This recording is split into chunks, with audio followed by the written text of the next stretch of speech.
அதிமுகவில் வெடித்து உட்கட்சி விவகாரம் மேலும் வலுக்கும் அதிமுக ஒருங்கிணைப்பு விவகாரம் எஸ்பி வேலுமணி அவர்களுக்கும் இபிஎஸ் அவர்களுக்கும் ஏற்பட்ட மனக்கசப்பு செந்தில் பாலாஜி அவர்களின் அதிரடி நடவடிக்கை இப்படி கொங்கு மண்டலத்தை பொறுத்தவரைக்கும் அதிரடியான சில விஷயங்கள் நடந்துட்டு இருக்கு. இதை பத்தி தான் இந்த வீடியோவில் நம்ம டீடைல்டா பேச போறோம். கொங்கு மண்டலத்தை பொறுத்தவரைக்கும் அதிமுகவினுடைய ஒரு கோட்டையாகவே கருதப்பட்டது.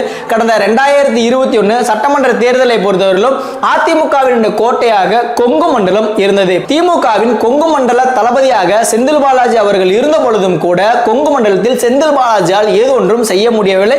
திமுக கொங்கு மண்டலத்தில் கால்பதிக்க முடியாத ஒரு நிலையாகவே இருந்து வந்தது. ஆனால் 2024 நடந்த நாடாளுமன்ற தேர்தலை பொறுத்தவரையிலும் கொங்கு மண்டலம் முழுவதுமாக அதிமுக கையில் இருந்து பறிபோனது அப்படின்ற ஒரு நிலையில தான் அதிமுக இப்போ இருக்காங்க.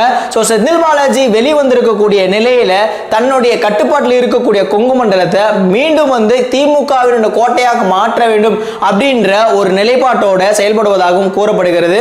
செந்தில் பாலாஜி வெளியே வருவதற்கான காரணமே திமுக இவ்வளவு மெனக்கிட்டு அவரை வெளியில கொண்டு வந்ததற்கான காரணமே கொங்கு மண்டலத்தை மீண்டும் தன்னுடைய கோட்டையாக செந்தில் பாலாஜியின் மூலமாக கொண்டு வர வேண்டும் என்பதற்காக தான் அவரை வெளியே ஜாமீன்ல எடுத்தாங்க திமுக அப்படின்ற மாதிரியும் கூறப்படுகிறது.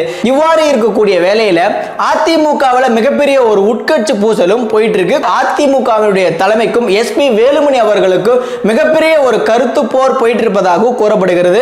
இந்த கருத்து போருக்கு என்னடா காரணம் அப்படின்னு பார்க்கும் பொழுது எஸ்பி வேலுமணி அவர்கள் கட்சியை ஒருங்கிணைக்க வேண்டும், ஓபிஎஸ் டிடிவி சசிகலா ஆகியவர்களை மீண்டும் கட்சிக்குள்ள இணைக்கணும், ஒருங்கிணைந்த ஒரு அதிமுகவை உருவாக்கி அதன் மூலமாக 2026 சட்டமன்ற தேர்தலை சந்திக்கணும் அப்படின்னு சொல்லிட்டு ஒரு நடவடிக்கையை எஸ்பி வேலுமணி அவர்கள் மேற்கொண்டதாகவும் அதற்கு அதிமுகவினுடைய தலைமை மறுப்பு தெரிவித்ததாகவும் கூறப்படுகிறது. இதனால் அதிமுகவினுடைய தலைமைக்கும் எஸ்பி வேலுமணி அவர்களுக்கும் ஒரு மனசங்கடம் ஏற்பட்டுள்ளதாகவும் கூறப்படுகிறது.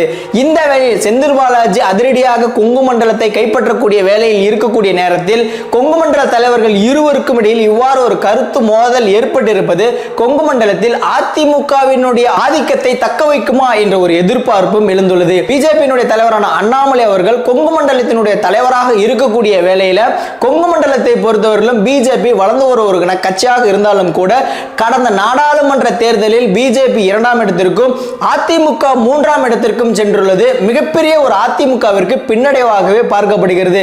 இவ்வாறு இருக்கக்கூடிய வேளையில கொங்கு மண்டலம் அதிமுகவுடைய கோட்டை அப்படின்றத அதிமுக மீண்டும் நிரூபிக்குமா இல்ல செந்தில் பாலாஜி அவர்கள் அதனை உடைப்பாரா அப்படின்றதா இப்ப மிகப்பெரிய ஒரு எதிர்பார்ப்பாகவும் உள்ளது.